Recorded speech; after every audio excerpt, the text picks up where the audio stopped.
Tonight on India Votes, here at Wion World is One, we're bringing you the definitive updates and analysis on the sixth phase of voting in India's general elections, which has ended. It's the penultimate phase with polling held across 59 constituencies across 7 states. An overall voter turnout of 62.27% has been registered in this phase. There are a few factors that make the second phase and this list extremely crucial. Let's take a quick look at some of them. Factor number 1, Delhi voted today, and the fight for the capital is a prestige fight. It's a 3-cornered fight. It's been a 3-way fight for the national capital this year. The BJP, the Aam Aadmi Party and the Congress Party are all of them fielding star candidates, and the capital's voter list too being a high-profile one, and all of them making their way to the polling stations at different points of time of the day. The Gandhi family, top cabinet ministers, India's cricket captain Virat Kohli, President Ramnath Kovind, Aam Aadmi Party chief Arvind Kejriwal. The other factor is the contest in Bhopal, where Sadhvi Pragya Singh Thakur's name has been a crucial part of dinner table conversations this election season. And Pragya Thakur is popularly known as Sadhvi Pragya, and she's this Hindu activist and accused in the 2008 Malegaon bomb blast case. And this is what she had to say against 26/11 terror attack hero and anti-terror squad chief Hemant Karkare. मैंने कहा तेरा सर्वनाश होगा। इतनी यातनाएं दी, इतनी गंदी गालियां दी जो असहनीय थी मेरे लिए, और मेरे लिए नहीं, किसी के भी लिए। मैंने कहा तेरा सर्वनाश होगा। ठीक 1.25 महीने में सूतक लगता है जब किसी की मृत्यु होती है या जन्म होता है, तो सूतक लगता है। तो जिस दिन मैं गई थी उस दिन इसके सूतक लग गया था, और ठीक 1.25 महीने में जिस दिन इसको आतंकवादियों ने मारा उस दिन सूतक का अंत हो गया। This Lok Sabha elections, BJP has played the Hindutva card to the hilt. With the nomination of Pragya Thakur, it went up a notch. Thakur fought against veteran Congress leader Digvijay Singh, and making this fight even more interesting are the numbers from Bhopal. This capital city of the state of Madhya Pradesh has about 20.53 lakh voters. And of these, 4.53 lakh voters are Muslims. One would have to wait for another 10 days to find out whether Pragya Thakur's candidature is a brilliant move by the BJP or whether this bold move will end up boomeranging. Now, the third factor making this phase interesting is the state of West Bengal. Polling in Bengal has been distributed across all the 7 phases. And starting with the first lap, the state has been seeing an increasing incidences of violence on polling day. There was a murder, BJP candidate being attacked, and clashes, and prompting the Election Commission even to ask the authorities in Bengal to explain this hindrance to free and fair elections in the country. And we are going to dig deeper into that discussion too. And in factor 4 that affects this phase of elections, it's Prime Minister Modi versus the Mahagathbandhan in the state of Uttar Pradesh. 14 constituencies voting today from UP. This is the country's most populous state and votes completely on caste equations. This state also has a considerable number of Muslim voters. Keep in mind, the BJP is confident that the alliance between the Samajwadi Party, SP, the Bahujan Samaj Party, the BSP, and the Rashtriya Lok Dal, the RED, will not dampen its fortunes. पिछली बार 42% vote मिला, NDA को 73 सीटें मिली। इस बार आपका आकलन 80 सीटों में से कितने का है? बीजेपी पूरे उत्तर प्रदेश में इस बार 51% वोट की राजनीति कर रही है, और 51% वोट 50+ वोट बीजेपी के पक्ष में आएंगे, और बीजेपी पूरे प्रदेश में 74+ के लक्ष्य को प्राप्त करेगी। जी, अब इसमें मेरा अगला सवाल ये था कि 2014 में अगर आप अपना वोट शेयर देखें और विरोधियों का देखें, सबका मिला के आपसे कुछ ज़्यादा, आपका 42 था तो उनका 43% था, और इसी गणित के साथ उन लोगों ने गठबंधन किया हुआ कि 2 + 2 करके हमारे 4 हो जाएंगे। इस गणित को आप किस तरीके से मानते हैं अगर ये सारा वैसा ही हुआ? देखिए, एक तो ये कोई गणित नहीं है। अगर आप सपा बसपा के वोट को देखें तो भी ये 35% से ऊपर नहीं होता है। अगर आप देख लें, इस चीज को चेक कर लें, बीजेपी का वोट बैंक तब भी ज्यादा है। दूसरा, 14 में मोदी जी का केवल नाम था, आज मोदी जी का नाम भी है और मोदी जी का काम भी है। Samajwadi Party chief Akhilesh Yadav was one of the key contestants in this phase of the elections in India, and he is the Gadbandhan nominee, the coalition nominee from Samajwadi Party, bastion of Azamgarh. Allahabad 2 or Prayagraj 2 is a very prestigious seat. It was the seat of three former Prime Ministers, Lal Bahadur Shastri and VP Singh too. This time it was a three-way battle in this constituency. BJP fielding Rita Bahuguna Ghoshi and Rajendra Pratap Singh contesting from the SP or Samajwadi Party ticket, and Yogesh Shukla of the Congress Party contesting.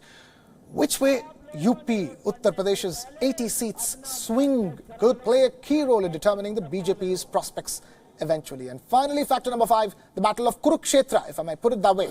Traditionally, the Indian National Lok Dal and the Congress are the strong parties here, but the BJP won in the last elections of 2014. Now, sitting MP has quit the BJP, and the BJP and the Congress Party have fielded locals instead. But the biggest contestant from Kurukshetra is Arjun Chautala, grandson of Om Prakash Chautala. He is seeking votes in the name of his grandfather and great-grandfather, Devi Lal too. Now, caste is a major poll factor in the state of Haryana in general and Kurukshetra in particular. The Jats aren't happy with the BJP, especially after the 2016 quota unrest. The BJP is relying on backward class votes and the Jats are divided. The Congress has used its full might in the campaign, with both Rahul and Priyanka Gandhi doing rallies in Kurukshetra. This promises to be a close fight, and we have Mr. Andrew Whitehead, writer and former BBC senior journalist, joining us here in our studios, along with Lord Meghnad Desai, author and Professor Emeritus, LSE, joining us here. Thank you, gentlemen, for being with us here. On prime time tonight, let's give out the final report card of Phase 6 of India's elections. You've seen the final voting percentage. Perhaps not as much of a disappointment as we thought, Lord? Well, I think what it shows is that people have made up their minds that what the result is going to be, and they're not that enthused to come to the polls that much. 60%, 62% is all right, but it is not really a hotly contested election. Doesn't seem like an anti-incumbency vote, perhaps? No, I think turnout has been a little bit disappointing in Delhi. More surprisingly, perhaps, it seems to have been a little disappointing in the seats in eastern Uttar Pradesh where there's been voting today. In West Bengal, in spite of the violence, the actual percentage that's turning out is again very high. I mean, almost about 70%. I saw a figure of 80%. That's right. Nearly 80%. And that sort of you have to rub your eyes and wonder is what's going on there. Yeah, but yeah, so it's a varied picture. Yeah, so which means that West Bengal pulled up the average to a moderately disappointing 62% from what could have been disastrously disappointing 62, less than 62%, having we've seen the kind of voting in Delhi, in the national capital region, the high prestigious voter list and candidate list. Lord Meghnad Desai, if I may. Yeah, as you know, big cities are always disappointing in terms of turnout. The middle classes don't want to vote. It is a hot day, and so if you find an excuse not to go, you don't go. There's always an excuse not to go. Andrew, but what I want to really talk about is also the fact that look at the kind of candidates this time around. We've seen Gautam Gambhir and Atishi Marlena. That's a key fight in Delhi. We've seen so much, dirty linen being washed in public. How would you view the way the Delhi phase of the elections have panned out? I think this whole election is staggering towards a close. I think the candidates are tired, the national party leaders are tired, I think many of the voters are tired, and it's becoming really bad-tempered. I think the leaflet against Atishi, and we don't know who was responsible, was outrageous. It's misogynistic, it's communal, it's casteist, and I suspect it has rebounded on whoever was responsible. And if there is a seat where Aam Aadmi stand a good chance, and remember, Aam Aadmi have never won a Delhi seat in the Lok Sabha, then I think East Delhi must be quite high up their wish list. Yes, and you have a former cricketer in the form of Gautam Gambhir fighting against her. Let's leave Delhi alone for a bit. Let's also talk about regional politics, because that's really the headline this time around in the election, because all eyes on the second largest party most likely at the end of the elections, which is the regional parties. You have a West Bengal that it's witnessing nearly 80% of polling despite the violence. Mamata Banerjee is a potential Prime Minister candidate and the only state to have polling across all phases of the elections. Yeah. And, because it is a difficult state to hold elections in, so you have to divide it up. But also it's crucial both because Mamata Banerjee is a potential candidate for leading the Mahagathbandhan, but also because BJP has to make a breakthrough here to compensate for the seats it will lose in UP. I'll quickly ask you this. Will the 80% voter turnout mean a strong anti-incumbency wave in West Bengal? Against Mamata? Yes. I think she's facing a much more formidable challenge than she has in the past, and more formidable than she expected. And I think that will mean that there'll be fewer Trinamool MPs than there are now, which will diminish her claim, if there should be that opportunity, for the Prime Minister's seat. But there's another aspect. I think she will now be starting to worry about what happens in the next state assembly elections if the BJP are a really formidable threat, and she may well decide that her focus has got to be home in West Bengal rather than Delhi. All right, we don't discuss this enough. Let's talk about Uttar Pradesh in this phase of the elections. That Uttar Pradesh, because every piece of Uttar Pradesh is crucial. In the larger scheme of things, we're talking about a 50-50 split of the 80-odd seats that Uttar Pradesh has in the National Assembly. How do you think Uttar Pradesh has played out this time around? You've seen Prime Minister Modi take up Varanasi as a prestige issue, so to speak. And let's talk about Uttar Pradesh then when it comes to the seats up for grabs in this phase of the elections. But, we will not see a sweep of Uttar Pradesh by the BJP that we saw 5 years ago when they won 71 out of 80 seats. I think it's... I'm being rather rash perhaps, but I think it's inconceivable that we'll see a result of that sort, in spite of what we just heard Yogi Adityanath forecast. As far as I can make out, the BSP Samajwadi alliance has been more cohesive, somewhat more formidable than I think many people expected. The sharing of platforms, not only involving Mayawati and Akhilesh Yadav, but Mayawati and Mulayam Singh Yadav, has been actually, I think, quite remarkable. And I would expect they will take a significant number of seats away from the BJP. All right. You want to go on? The puzzle remains that the turnout is so low in Uttar Pradesh. If there's all this excitement, where are the people? But the turnout is high in West Bengal, and let's quickly also touch upon the fact that something that happened today in the 6th phase of polling in the Indian elections.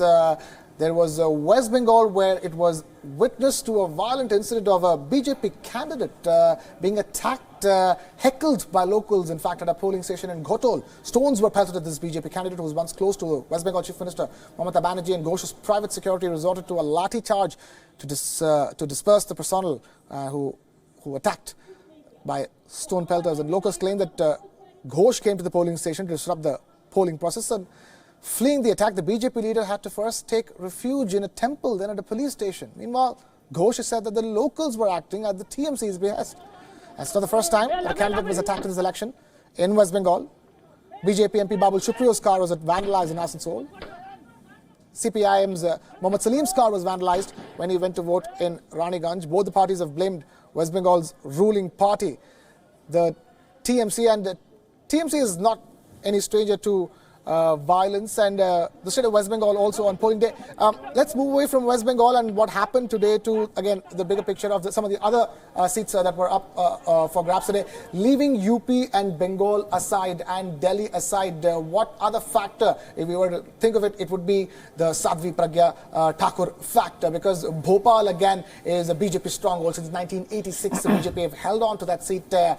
And in this sense, it's very interesting, isn't it? The candidate from BJP is the Hindutva candidate, that's the Sadhvi Pragya Thakur as the candidate, and the man who coined the term Hindu terror is the one put up by the Congress party. Well, as the BJP have been pointing out fairly regularly, I can't escape the thought that Pragya Singh Thakur was nominated by the BJP not in spite of the charges outstanding against her, but because of them. It was a message to enthuse the hardline base.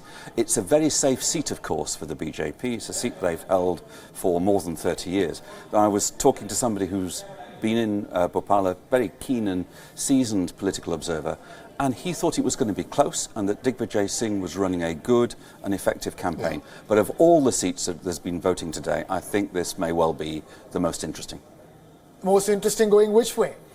I'm not going to go there, but I have to say, I don't think, I mean, it would be a real turn up for the books for the BJP to lose this seat, but Congress have got a strong and well-known candidate, sure, and they're running a good campaign. So maybe, just maybe being your answer. The Congress is playing the Hindu card as strongly as BJP is playing. And I think my gut feeling is that even the people who normally go for BJP would be offended by a candidate like Pragya Thakur, because I think there are limits to which you can be arrogant, and to criticize Karkare the way she did, yes, and to claim that her curse killed him, I think it's offensive. And a lot of middle class people are going to find it very offensive that somebody should say that. All right, but then again, the question is that if the BJP does manage to retain its bastion, then it means that a lot of things is right when it comes to the way the BJP is thinking about the elections. Sure. And they're a serious party about winning elections. They've got a fantastic track record. They're very well organised. They've got a large cadre base. So, I mean, they're a very formidable political party. And they have also in Narendra Modi by far the dominant personality of this election campaign. I mean, in large part, it is a vote about whether you like and trust Narendra Modi or whether you don't. And a lot of people, certainly here in Delhi, but also in many other parts, particularly of the north, really rather trust him and like him. All right, because that's the end of the elections, because the 6th and the 7th, is the action is shifting towards the northern half of India, unlike the first couple of phases was the south of India. In that sense, what would be, you say, your takeaways from at the end of phase 6? We've got one phase more to go. You know, all the high-profile seats are done with, all the big aircrates are done with. How would you say phase 6 is standing as a voting phase vis-a-vis what we've seen before this? It's a dull election and nobody is interested to coming out and phase 6 is reiterating that exactly, no matter whichever way you come to see it. It is not an interesting election. I think the election is running out of energy Steam, a little bit. Yeah. It's over such a long period. We've had now more than a month of voting. Everybody's tired. There's a grumpiness in the campaign. It's ill-tempered. Nobody's bringing anything new to it. So it's rather sterile name-calling and fault-finding. And people are waiting for the Cricket World Cup to begin, for God's sakes, pretty much. But on a serious note, the problem is that this means that the next phase of elections is again threatening to be another big disappointment when it comes to voter turnout, and that's a serious cause for concern as well. Absolutely. Would you expect that to go down even further, slide down even further, considering what is up for grabs in the 7th phase? Well, you've got voting across Punjab on the final phase, and I think there is a different rhythm to politics there, and I would expect turnout there to be perhaps a little bit better than in other parts of the country. But a lot depends again on how much energy there is in the final stages of the campaign, and let's not forget on the weather. It is very, very hot. You have to be quite determined to queue up and cast a vote. It's rather interesting that you talk about weather, because it's quite the same problem across the world. You know, the weather doesn't become the deciding factor for the voter percentage turnout. But not many parts of the world have voting at 40 degrees, and not many parts of the world have voting where quite often you have to queue in the open for half an hour before you get inside the polling station. And in future, they ought to make voting more voter-friendly than they have done so far. They have enjoyed voters' goodwill for a long time, but they have to try hard to retain it. All right, running out of steam really, because that's been the sort of, it's been that kind of a phase 6, so to speak. The election season is drawing to a close. There is just one phase left before D-Day. Come 23rd of May, and the world will know the mandate of the largest democracy in the world. And over the last 1 month, 1 month, that's right, voters have taken on the rain, the sun, harsh terrain, and sometimes even a natural disaster to cast their votes. Thousands flew in from across continents to exercise their franchise. The spirit of the Indian democracy made headlines across the world. But Here's one disturbing trend that we've noticed this election season. We're talking about the low voter turnout in the Indian metros. While the dwellers of these 4 major cities were never really among the most excited voters in the first place, their turnout had improved a tad over the years, and the trend, however, was reversed in 2 cases this year. We're talking about the dip in the Delhi voter turnout and the Chennai voter turnout. Take a look at the numbers of the last 3 Lok Sabha elections. Let's take a look at Delhi first. 2009, 51.8 percentage. 2014, 65.1 percentage. And 2019, 55.4 percentage. Despite all radio, television, internet campaigns, the capital just not coming out to vote this time around. That's the voter turnout till 6 p.m. that we've got 55.44 percentage. We'll have to check if it has got up and down. After that, as a result, the voter turnout is a meager 55.44. Mumbai, maximum city. After that, infamous, invariably, for a minimum turnout. The numbers have been embarrassingly low. The positive side to this is that the numbers are improving. In 2009, only 41.4, 51.59, and then 55.11 again. Delhi and Mumbai, despite the graph being positive, just not enough. For a city filled with icons and celebrities, Mumbai, like Delhi too, holds a moral responsibility of sorts to lead by example, but just not. Chennai next. City historically had a better turnout than Mumbai or Delhi, but this southern city has seen a dip in the voter turnout over the last 3 phases, and the numbers on your screens: 62 percentage, 62.8, 2009, 61.9, and then 59.01, barely 59 percentage in these elections. And we also have the Kolkata figures tonight. In 2009, 66.5, 68.10, and this time around again, that's the last figures, but the eventual figures coming out to nearly 80 percentage.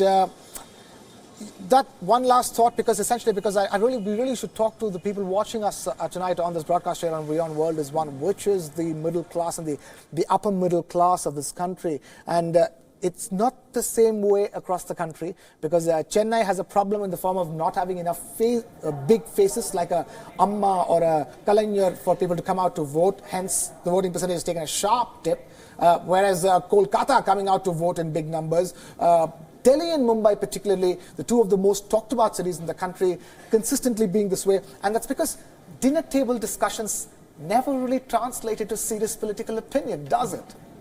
No, I think, again, the election has not had any issues which has ignited serious debate. But the problem is that the outspoken middle class of this country, which is extremely active on social media, and they have extremely strong opinions, they troll people, they attack people online, etc., etc.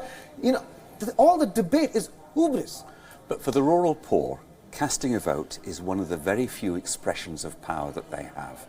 For the urban upper middle class, who feel that politics is a little bit dirty and not for them, who feel that they're always going to be outnumbered by the less privileged, they exercise their power through different means, through influence, and above all, through wealth. So they broadly don't think voting is all that important. And they're also a little bit more fastidious about queuing up in the sun with everybody else. Now, if they could have their maidservants go and vote for them, they'll vote. Wow, that is harsh, and Lord Meghnad said, true to yourself when you call Andrew the moderate, and you're true to yourself, the extremist in this particular debate at least. But I'm afraid on that note we have run out of time here on this primetime edition of India Votes. Lord Meghnad Desai, Mr. Andrew Whitehead, thank you gentlemen for being with us here tonight on primetime on Wion World is One. With that, it's a wrap here from our side. This is Krishna Kumar signing off. Good night.